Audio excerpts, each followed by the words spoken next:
And she'll be talking with Carolyn Denard, who's a professor here as well, and founded the Toni Morrison Society. So it'll be an interesting meeting. And then, of course, we always have our beloved Bruce segment on October 15th. And one of my favorite stories, Temple of the Holy Ghost. After all this dread and fear, I'm happy to go with that one, Bruce. And that will be at 4:30 and 7. And so we'll see you then. So let's just get started on The Life You Saved May Be Your Own. People always complain that there's so much death in O'Connor. And usually when I get to the end of the semester and I ask students to rank the stories, how much they like, the stories where nobody dies always end up at the bottom. And I say, you know, you complain about all the deaths and then you vote for all the stories where everybody gets killed. So that's one thing about Temple of the Holy Ghost. Okay, The Life You Saved May Be Your Own, and this is the perfect day to be talking about that story because the hurricane came to town today, and it broke forth and washed a lot of the slime from this earth for us, and it's been quite the day. I've heard people having conversations about how many inches of rain we've been getting in the last 24 hours, and you know, it's quite impressive. Well, let's start with titles because it's got something to do with the oddness of this story. The title is based on a sign you might see by the side of the road. Over the last several decades, I saw one of these signs recently on the Georgia College campus asking people to drive safely around a construction zone because the life you save may be your own. I would imagine O'Connor saw such signs along the highway and was amused by them. Thinking that, you know, you probably can't save your own life. That's just a modern folly, I suppose. There are other titles that she thought about putting on this story. At one point, it was going to be called A Personal Interest. At another point, it was going to be called The World is Almost Rotten. And I can see some sense to you know, both of those titles along with the one that she settled on. O'Connor did a lot of drafting of this story and thinking about how she might extend the story and how she might provide flashbacks to the story also. Apparently she kind of thought it was, you know, the story had the potential to grow into a novel. She tried it out in a few ways, and she finally decided to cut it back a lot, maybe too much, and leave us with the question of what's going to happen to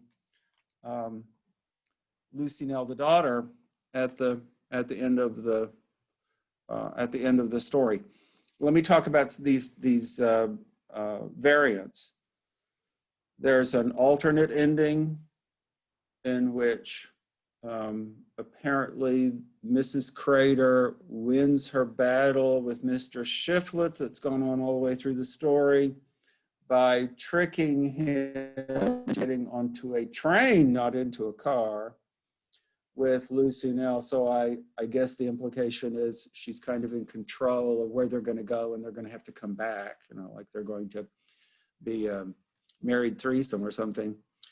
There is an alternate ending in which Mr. Shiflett, after he has dumped Lucy Nell at the hotspot, goes home. And it turns out that one of the fake names that he mentions in the middle of the story to Mrs. Crater turns out to be his real name. And he walks into the house, and there's his wife, and there are his kids, and he takes one look at his kids watching the television, and he's just so disgusted with his life at that point that he takes a baseball bat and bashes in the television, and that's the end of the manuscript. you know, that's kind of interesting that O'Connor could have him steal the car for his freedom when he isn't going to free himself with the car he's managed to get in the course of the story. That's a rather odd place for her to have taken the story. And then there's the stuff about Mr. Shiflet's childhood, some of which has been published. Let's see, highlights of that are Mr. Shiflet's mother takes him to school for advising about how to raise her son and is told that he should be allowed to do anything he wants to do. No constraints should be put on him. Whatever he takes an interest in, that's what he should learn. Sounds like a kind of, you know, 25 words or less version of the kind of education O'Connor wanted to avoid for herself. She didn't want to be in charge of choosing what she was going to study. She wanted people who knew about what should be taught to force her to learn it. Maybe the final title, The Life You Save May Be Your Own, has something to do with education.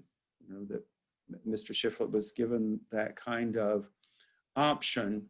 And apparently what he did with his freedom was to try to create a machine that would be a car and a submarine and an airplane, that he had this grand vision of all that a car could be. And of course, he never goes anywhere with it. At least that tells you that O'Connor thought a lot about the car symbol and what she's going to make of it in writing this story and trying out all the possibilities and deciding on what she's going to do with it. O'Connor wrote, next thought, O'Connor wrote this story at about the same time that she wrote The River, the story we talked about last month. And I think she finished this story a little bit before she finished The River. But I guess the point is that it's reasonable to speculate about connections between the stories. If she's going back and forth between writing drafts about what's going to happen to little Harry Bevel Ashfield and then going to what's going to happen to Lucy Nell Crater, you know, two kind of abandoned figures, people who are abandoned by people who ought to take care of them and be responsible. You know, maybe we should think about those characters in relation to each other more than we typically do. Let's talk a little bit about names in this story. Talking about the name Shiflet is too easy. Everything you think of when you think of the name Shiflet, yes, it applies to Mr. Shiflet. It's almost too easy, a multiple choice question where it's all of the above. What puzzles me is what we're supposed to make of the mother and daughter both being named Lucy Nell Crater. I've been told repeatedly, including today, that it's a Southern thing, not uncommon for a mother and a daughter to have exactly the same name. And I don't know why I think of that as an oddity in the story. Goodness knows men do that all the time. You know, Joe Smith the third, Joe Smith the fourth, Joe Smith the fifth. We don't think much of that. Well, we might think that's a little bit odd, but it's just something that men do and that women don't do. And but it seems meaningful when she says, you know, that the daughter has exactly the same name. What are we going to do with the name Crater? I suppose there are a lot of things you can do. It's hard for me to find positive associations to attach to the word crater. Lucy Nell seems like a perfectly innocent, positive, sweet name for somebody to have. I don't think of that as particularly symbolic, and so it makes me think crater is where it's at. You know, kind of makes me think that they're in a bad way, I guess.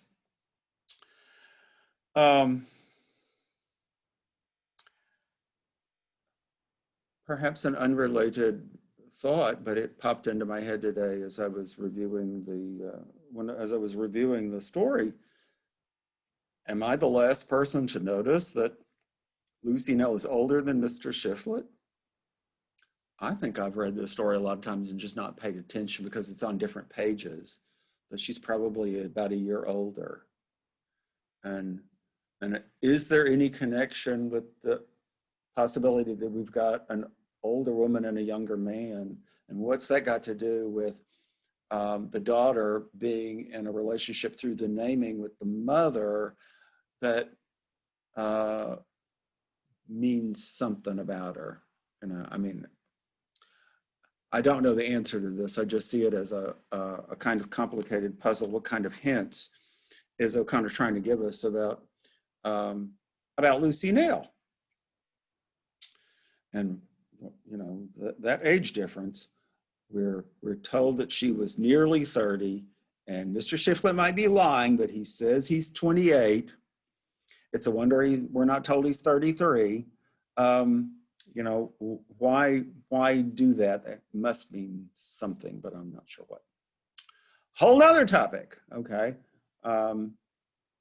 Where does a story like this come from? What are sources?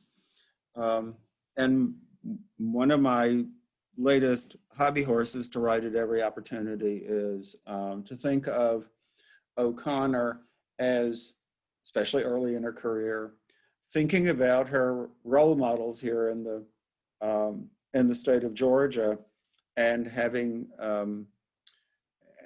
her stories kind of comment on how she relates herself to these other writers. I see a little bit of a nod or a reaction to Carson McCullers in this story, because the mother she wants the three of them to go to the courthouse and get married, as if it's a marriage of three people. And that makes me think of Remember the Wedding, the novel by Carson McCullers, in which a child, not a mother, thinks that this would be a really cool way to live your life. You know, here's this marriage about to take place, and it's just so wonderful. I will just become part of it and go live with them forever, and it will all be great. And it's heartbreaking in McCullers when that all falls apart. O'Connor is not imitating McCullers particularly with that pattern, but I think it's there. And then the other connection I see to another major Georgia writer that's floating in the background of this story is Erskine Caldwell, who is famous for a novel called God's Little Acre, in which a guy goes around digging pits all over his farm because he's sure he's going to strike gold. And I would say, what's he end up with? Not any gold, but a bunch of craters. Maybe the name is an allusion to Erskine Caldwell. And this fantasy I have about why Flannery O'Connor might have taken Erskine Caldwell seriously enough to think about him and to react to him in her writing is that when she went to Iowa, I can just imagine that the guys who were all there on the GI Bill to write the Great American War novel and saw this shy Georgian female in their midst probably nagged her, tried to get her goat, you know, and sat around thinking, what kind of irritating thing can we say to her? And I can just imagine somebody saying, so are you here to write Tobacco Road? Thinking that would shock her. And I think if you throw a challenge at all similar to that at a Flannery O'Connor, she's going to get you. She's going to figure out how to shock you with her reaction. Now, my reading of this story is that to some extent, she is reacting not to Tobacco Road, not to God's Little Acre so much, but to the novel that O'Connor wrote after those two novels, which is called Journeyman, about a phony preacher who, you know, pretends to be godly, kind of like Mr. Shiflett at the beginning of the story, but he's phony and he's just out to take advantage of people at every turn, all the way through the novel. And the end of the novel is what the most interesting part of Journeyman. The phony preacher, whose name, God help us all, is Seaman Dye. He's going to have a big revival service, and he's going to steal everybody's money. And the way he's going to distract them, I kid you not, is that he's going to turn the revival into a giant orgy. And it works. And the interesting reversal at the end is he gets so carried away with his own orgy revival service that he forgets to steal everybody's money and maybe has a little recognition scene that, gee, I'm a total jerk. I don't think that Flannery O'Connor writes like Erskine Caldwell, okay? If you think Flannery O'Connor is cruel to her characters, go read some Erskine Caldwell and you will see that Flannery is sweetness and light. When she says she loves all of her characters, she means it. Erskine Caldwell tried to like his characters, but he could never stop turning on them and making fun of them as dumb, evil hicks that the world would be better off without. And he's just totally inconsistent. He'll make fun of them and make fun of them and make fun of them, and then he'll say, oh, I've gone too far. I have to write a paragraph in which I act like I care about these people. He couldn't sustain it. So there are all sorts of passages in Caldwell that you can put right next to a passage in O'Connor and say, gee, these are kind of similar. Flannery might read this and care, react. And I think that when you ask yourself, why did Flannery say such terrible things about people like Carson McCullers and Erskine Caldwell, it's partly that she kind of took them as role models. She kind of imitated them for a while early in her career, and then she decided to cover her tracks and say, I have nothing in common with these people. We're just a total world. We're a total world apart. Now, my mind goes from there to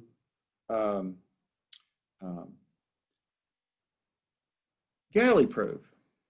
There are two major film adaptations that use The Life You Say May Be Your Own, okay?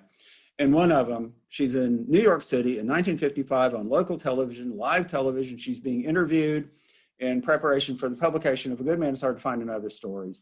They do a little dramatization of The Life You Say May Be Your Own.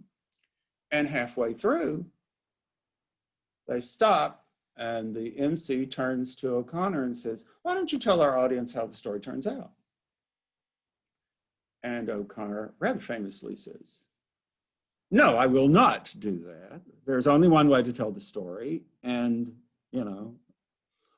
I ain't doing what you want me to do. There are lots of good reasons for her to have said that. But one reason might be that she does borrow plots. Telling the plot's going to make her sound like she really is similar to some other writers. She wants all the emphasis to be on style, nuance, secondary themes that enrich what's on the surface. She doesn't want to tell the end of the story because it might sound like she's just like these other authors she's trying to distance herself from, especially in 1955. Did I mention the timing of the story? I said something about this was being written at about the same time as The River. She's writing this story at about the same time that she's finding out she's got lupus. You know, about the same time that she says, okay, I've got 3 years to live. If I live as long as my father lived after he was diagnosed with lupus. And she cranked out all the stories in A Good Man Is Hard to Find Other Stories in a pretty short period of time. And when you look at Lucy Nell, the daughter in here, this is taking us away from Erskine Caldwell now.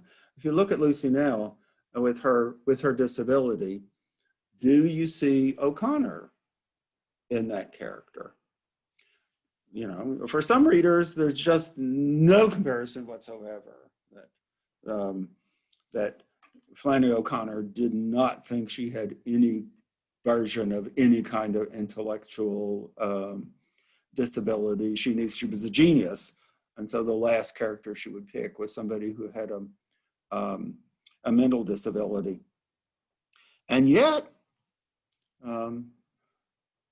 maybe a really different kind of a disability is a way to talk about your own disability without it being too close to home. And there is that, we go back to the story's emphasis on the relationship between the mother and the daughter. Surely O'Connor thought that she could write that because she had this really tight, kind of twisted, too close, awkward relationship with her own mother. And, that could feel close to home and be something that she could write about with great originality. There are also people, I was reviewing some of it today, talking about this story in relation to Southwestern humor, 19th century stories, of which there are a great many, which are, I would say, kind of like reading Erskine Caldwell in the 20th century, cruel attempts at humor that is so slapstick and so crude and so mean that it's hard to laugh. And if you've never had a taste of that body of literature, we never know how much Erskine Caldwell actually read, but I think it's a tradition that he comes out of. And I think Flannery O'Connor knew that was a Southern tradition. It was a Georgia tradition, and that, she needed to think about where she fits into all of this stuff. Okay. Let me remind you now, you should just jump right in there and interrupt me whenever you feel like it, folks. Let me talk about the horrors of the Gene Kelly one. Oh, the what about the Gene Kelly one? You really didn't talk about the Gene Kelly I didn't talk movie. about it. Okay. No. Yeah, all right. So let's go to that. The other film version, right, not Beyond Galley Proof. In the late 50s, Flannery bought a refrigerator for Andalusia's Kitchen because she sold the rights to make a film version of The Life You Saved May Be Your Own. Gene Kelly is the Shiflett character. Agnes Moorehead plays Mrs. Crater. It has a few clever moments, but what nobody can forget after they see the film is that they added on a completely different ending. That Mr. Shiflett goes and he meets his little hitchhiker and they have their confrontation, and in the television version, he suddenly realizes that he's a jerk and he should change his ways. And he turns around and he goes back to the hot spot where Lucy Nell is eating all the pastries off the counter in the diner, and management's kind of getting irritated with her. And he marches in and heroically saves her, and they rush out to the car and drive off to live happily ever after with ridiculous grins on their faces. The end. This is what Flannery had to live through, was that she was then congratulated all over Milledgeville by people who had just seen her wonderful story on television, and they had no idea she was so good when she thought it was an absolute travesty of her story, and she was just glad she got a refrigerator out of it. Yeah, that's a wonderful story. Both these films, Galley Proof and it's called The Life You Save, are available for viewing in special collections at Georgia College, and maybe there are pirated copies floating around on the internet. I think they're worth seeing, even though you don't really get the sense that you're watching a film version of O'Connor's stories from either one of these things. Okay, on to the next big topic on the list. Yeah. Bruce, I wanted to ask, what was the name that in the extended version, or in the extra pages? What was the name of Shiflet? Do you remember? I can't remember. I had all I can remember is that it's one of those that he said, I could, he makes that speech to Mrs. Crater, and he said, well, my name might be such and such, or I could tell you my name is such and such from this town, or I could tell you my name is such and such from this town. In that extension of the story, Flannery picked one of them and had him really be one of those people. So he gave her the truth as if it were a lie, and continued to say that his name was Mr. Shiflet. I asked because I had my money on Aaron Sparks, which was just some kind of his match burning down to his face. Well, of course, there's fire symbolism in the. Yeah. The other thing I was going to say was that when you talk about hearing Caldwell, I heard. I couldn't help but glance over to Welty's The Hitchhikers as a connection between stories. Mm-hmm. Thank you. Yeah, I was just gonna say, if I may, because I've read this version and it's Aaron Sparks. It is Aaron Sparks. Yeah. And where is he from? You remember? No, I don't remember that. I just remember he was in Mobile, and he was Dingleberry, Georgia. Yeah, with his wife, and then she. Actually, if I'm not mistaken, the manuscript said that she knew him by Aaron Sparks. So I don't know if it's actually his real name or if it's one of those names. Right, she might have just tried out different pseudonyms. Yeah. Well, and then there was that gentleman at the 4:30 session who claims that Shiflet is an actual name used in rural Georgia, right? Right. So everything's real and everything's phony. Yeah. Well, speaking of names, when I was at the archives in Emory, there's a list of people who, Regina took, of the people who sent flowers, this is to the funeral or whatever, sent telegrams. And there is one, Lucy P. Nell, and then it said for Cleo. So Nell's the last name. I looked in her address, on O'Connor's address books, didn't see a Lucy Nell in there. But didn't you tell me that there was like a Lucy Nell that lived across the street from like where O'Connor is actually buried? Isn't it? Yeah. Well, and I don't know all the details of that, but when I moved here in 2003, I was just getting used to the shock of Milledgeville and this job. Sarah Gordon one day just casually said, oh, I went to Lucy Nell's funeral the other day. And she meant the character, that the person who was the basis for the character had just died in 2003. Wow. 50 years after the story is written, basically. And that she lived a long life, and Sarah told me that she had inherited a house and that she was okay. But she also said that she had a serious disability, that it wasn't wasn't particularly exaggerated. It was just somebody who had a major disability that she put into that story. Flannery just wrote up all the people she narrowed down and never made anything up. Yeah, that's a possibility. Oh, there's Brian. Yeah, Bruce, as we're on the topic of names, I was curious as to if you had any thoughts about the correlation of the name Hotspot towards the end of the story to any kind of relation to the restaurants in and around Milledgeville and Baldwin County at the time that Flannery might have lived in Milledgeville and Baldwin County or anywhere else during her lifetime. In that, the fact that this story might be related to her personal experience. Oh, it wouldn't surprise me at all if somebody could pin down, you know, which building in the area was the hotspot.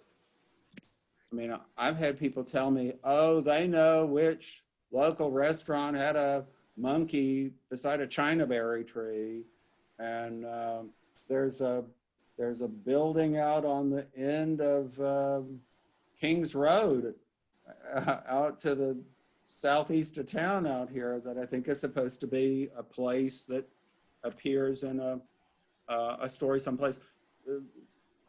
Flannery used what she had. And I know that exact same place that you're talking about. Yeah. Yeah. And so, and why shouldn't we? And don't all writers do that? And of course she did. And it would be interesting to know more about those connections. And I wish somebody else other than me would take that on, because I find I'm very bad at it, keeping details straight. You know, I'm just terrible at actually sticking to the facts. I want to make things up that I'm imagining, I'm afraid. I mean, I always read about the hot, you know, before I moved here. I just thought, oh, it's hell. That's the hot spot. And, you know, he's dumping her off in hell. And why not call a restaurant that?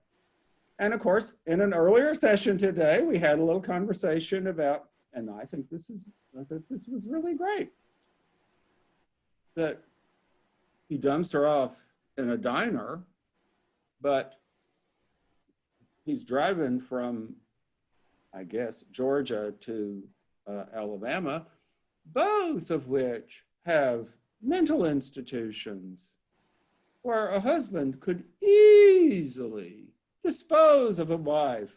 Fill out a form in 5 minutes, sign here, and we'll take her off your hands and lobotomize her and sterilize her, probably. And right. I think that's a brilliant observation that I did not come up with, and it's horrifying. I've never wanted to believe that Lucy Nell was in that much danger at the end of the story.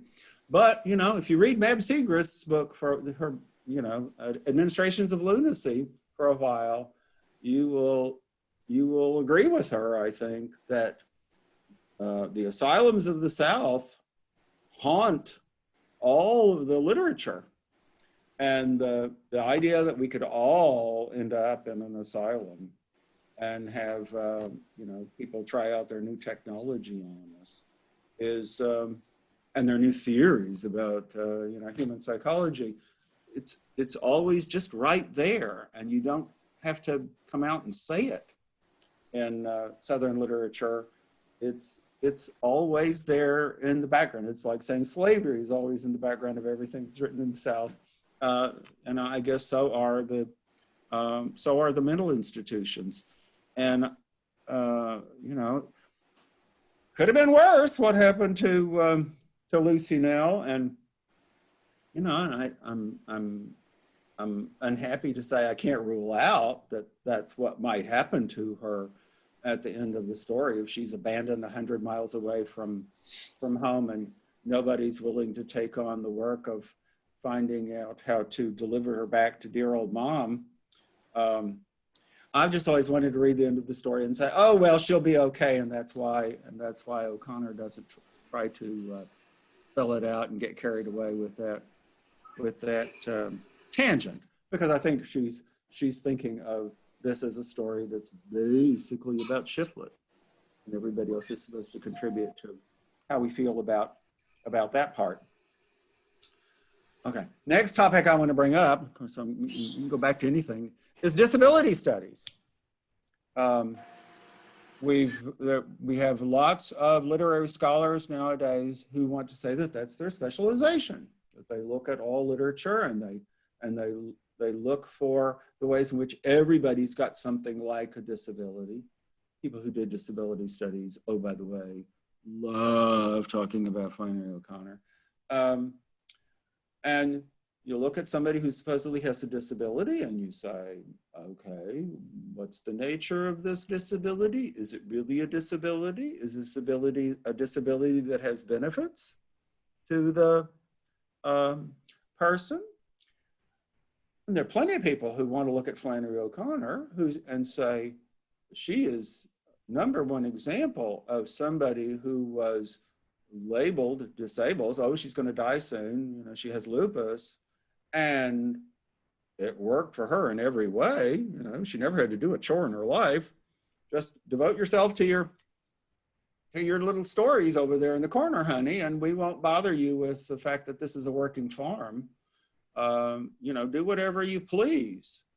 You know, I guess you washed a dish once in a while, but you know, Flannery did not have, you know, the obligatory chores around the house that might have been dumped on another daughter who wasn't labeled as being disabled.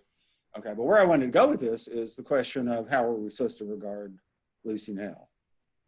She's got a disability, and is there any sense, I mean, I think the story might be asking, is there any sense that where she's better off with a disability than without?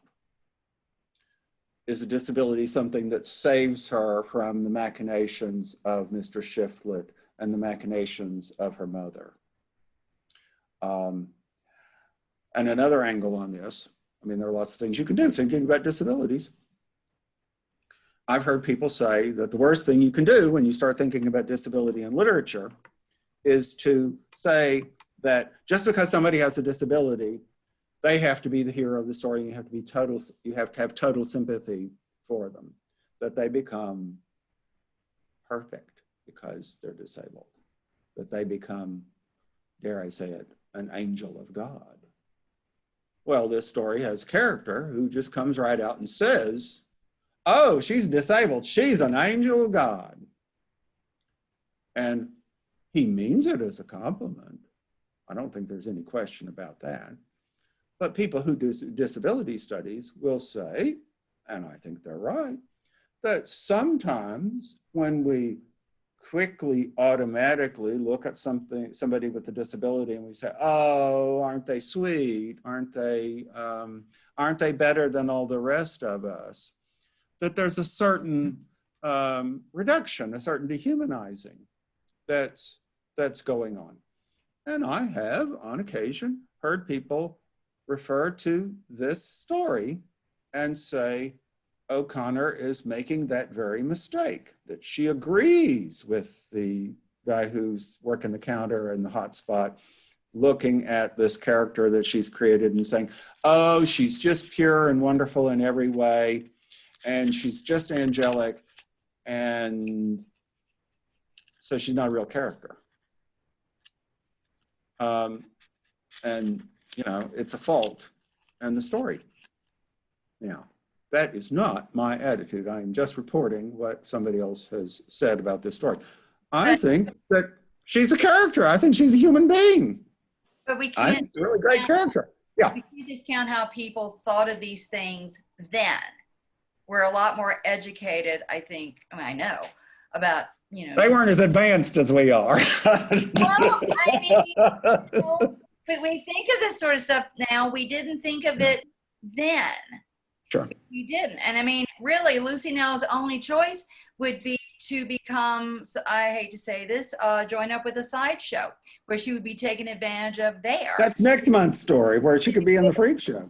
Yeah, and they would have come up with some kind of story about her so she could pass out the postcards and stuff. You know, when we have either the asylums or we have the freak shows, but that's kind of where we were then. And so, Yeah. you know, still Yeah, not good, but I can understand that way of looking at it. But I can also say O'Connor is experiencing disability from the inside too.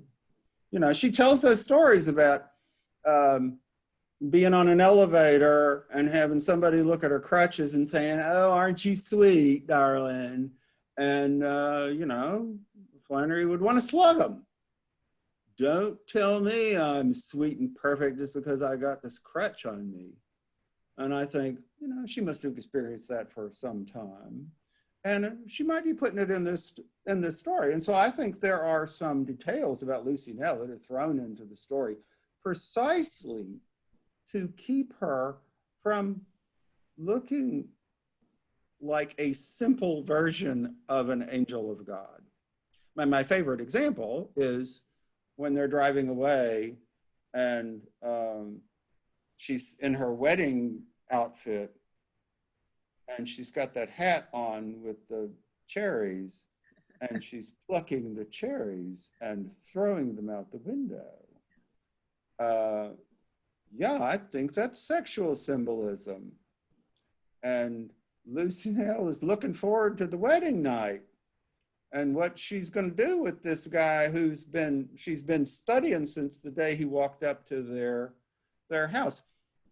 I don't think that's what the guy at the hot spot is thinking about when he says she's an angel of God. And I think Flannery is saying she is more complicated than she looks. The whole thing about the language acquisition of Lucy Nell Crater, she hadn't learned to say a word in all this time, and Mr. Shiflett, who's I don't think a teacher, manages to teach her a word and you know, kind of looks like she might learn another word.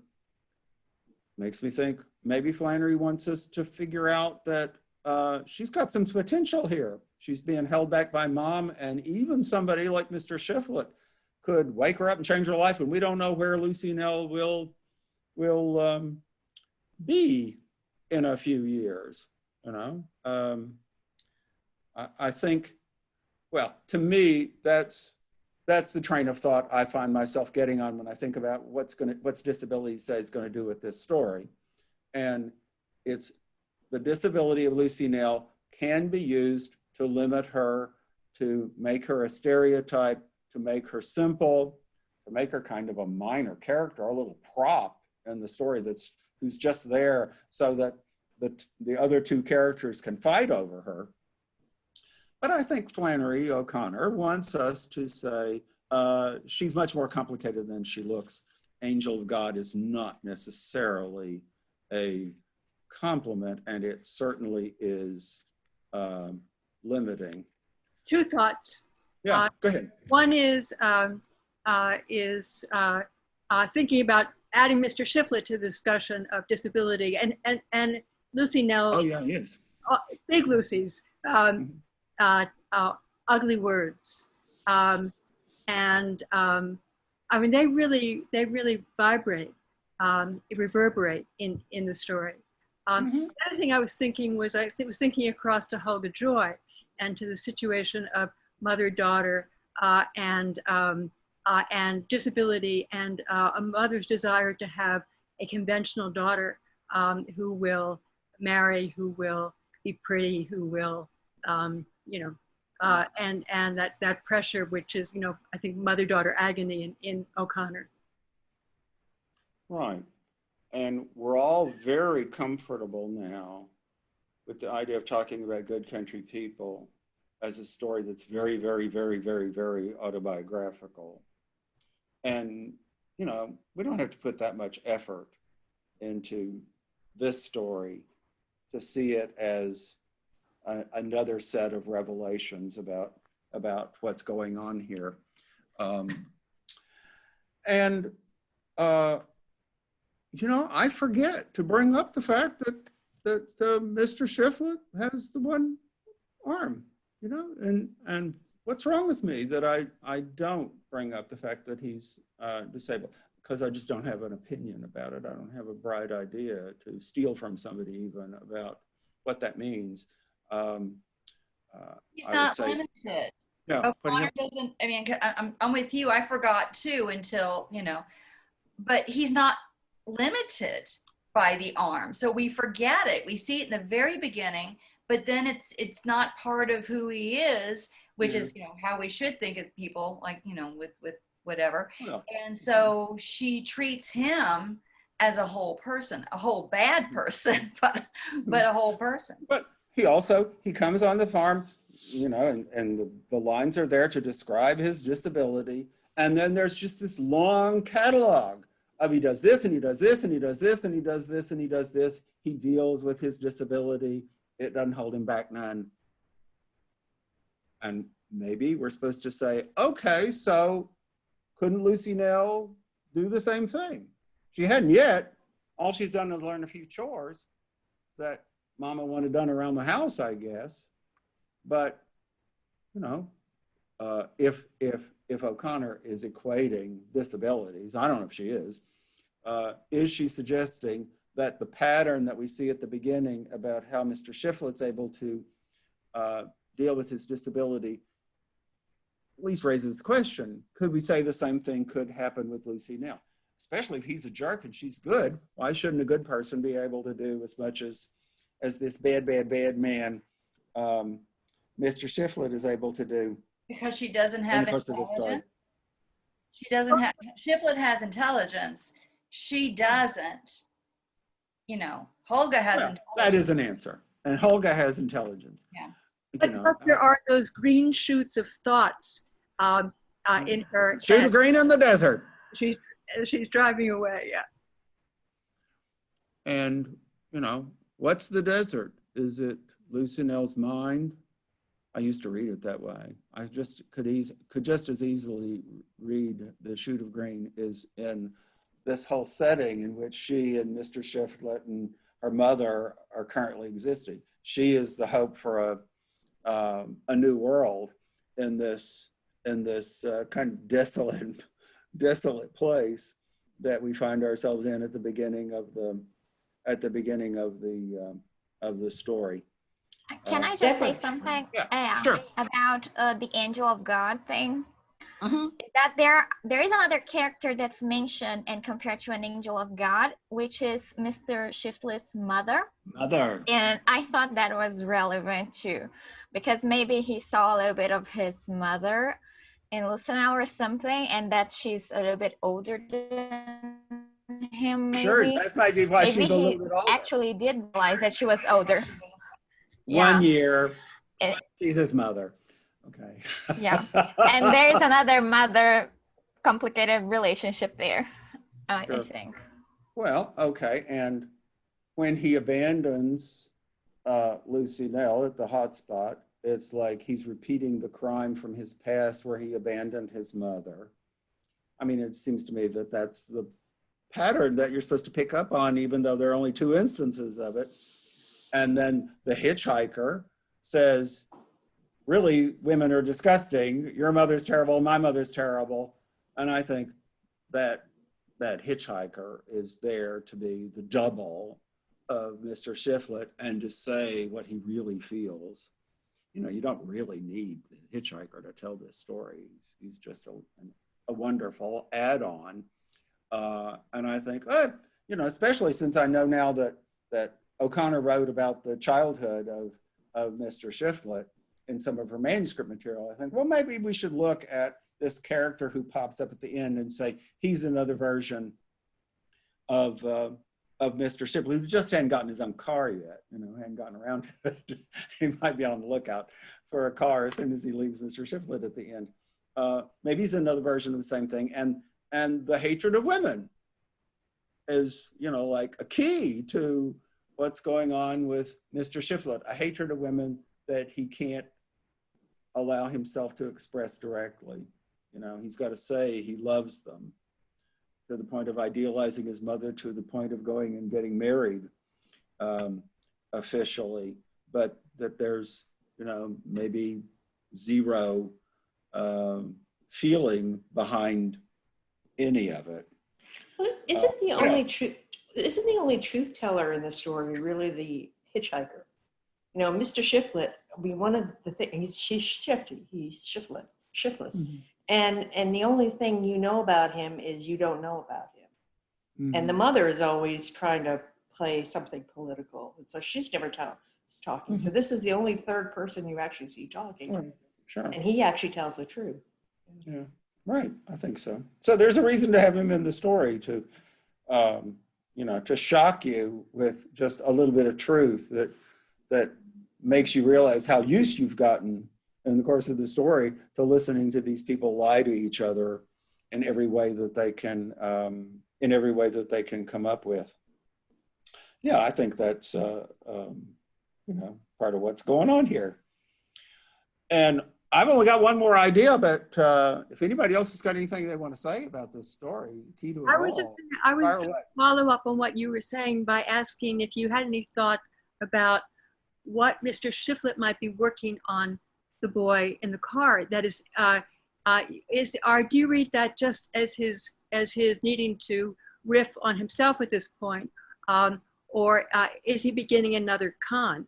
And how does that work? I mean, I just looked at that relationship for a minute and said, I'm not sure I get it.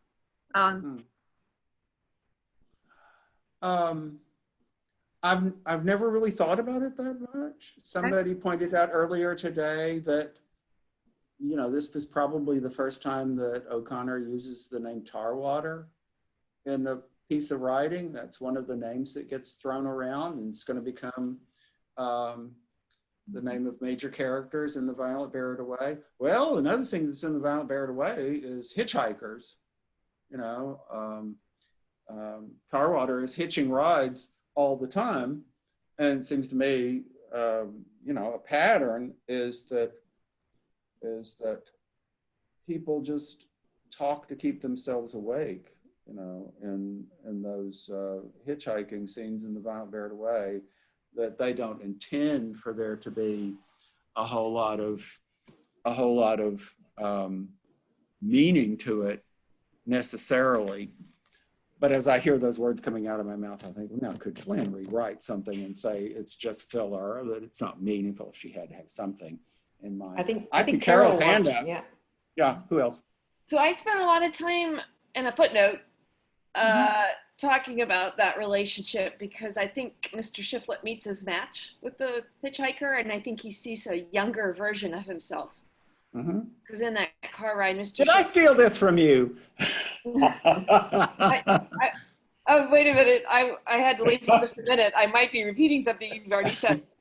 But Mr. Shiflett is just spouting off cliches about his mother. And then the hitchhiker cuts right through them with that, your mother is a stinking polecat. I forget the line. But he's the one who can just see through Mr. Shiflett's cliches.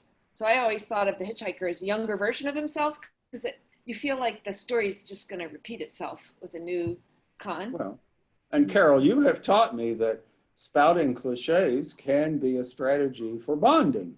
Yeah. So maybe Mr. Shiflett at the end is, in his weird way, trying to be nice to this little kid by saying some safe nothing. Well, I think he sees himself in. And he sees himself in it. They're from the same. They're from the same. Trashy background. So which brings us all together. Mr. Shiflett has been trying to elevate himself in relation to others. So yeah. Okay, thank you. Anybody else? I thought I saw another hand up once. Okay, maybe we got to all of that. Okay. I have a question, Bruce. Sure, go ahead. I keep going back to when Mr. Shiflett says, but I have a moral intelligence. Where does that come from? And why it's one of his bigger lies, but have you ever thought about, have people written about that? I think he does have a moral intelligence. Yeah. I mean, one of the comparisons people make is that Mr. Shiflett is another version of the misfit, and a good man is hard to find. And my God, people make the misfit into a theologian. You know, they take everything he says about his evilness as a serious philosophical position, and that he's thought through everything. And that it's not hard to make that sort of attitude towards a character bleed over into Mr. Shiflett and say, we can't hear. Serious thoughts. You can't hear? Yeah, need to turn it up a little bit. Oh, okay. He does think serious thoughts, and then he doesn't take them where they need to go. And it seems to me, that's why he can say at the end of the story, "Oh Lord, break forth and wash the slime from this earth," because he knows he's a fraud. He knows better than what he's done. He loathes himself.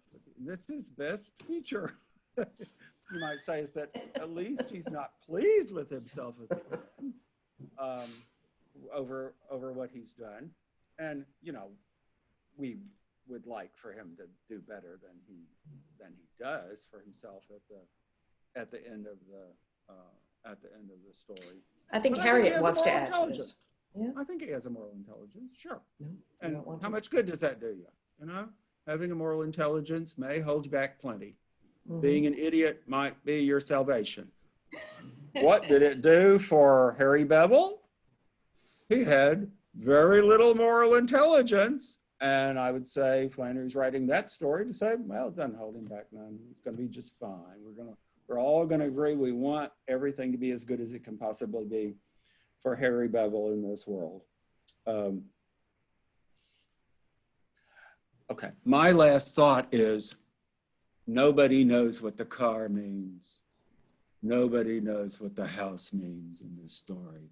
That everything that Mr. Shiflett says about that can be flipped on its head. It could all mean just exactly the opposite, and probably does at the same time that he thinks he means what he says about that. I would say that is business about the car in this story is, and that speech about the car versus the house. That's a part of the story that can just be turned like a Rubik's Cube in all sorts of which ways. And it's an immensely rich, creative thing that O'Connor has put in there. And it sounds so simple when it comes out of his mouth. And I think I will never figure out all that's going on with that, speech. Anything else, folks, before we call it a night and say we figured it all out and we've answered all the questions? Well, I think that's it then. Okay, that's it. Well, Good night, everybody. Have a good night. Next time we'll pick a simple story. We'll all be Oh, yeah, right. Okay, good night. Have a good night, everyone. Bye-bye. Bye-bye. Bye-bye. Bye, Carol.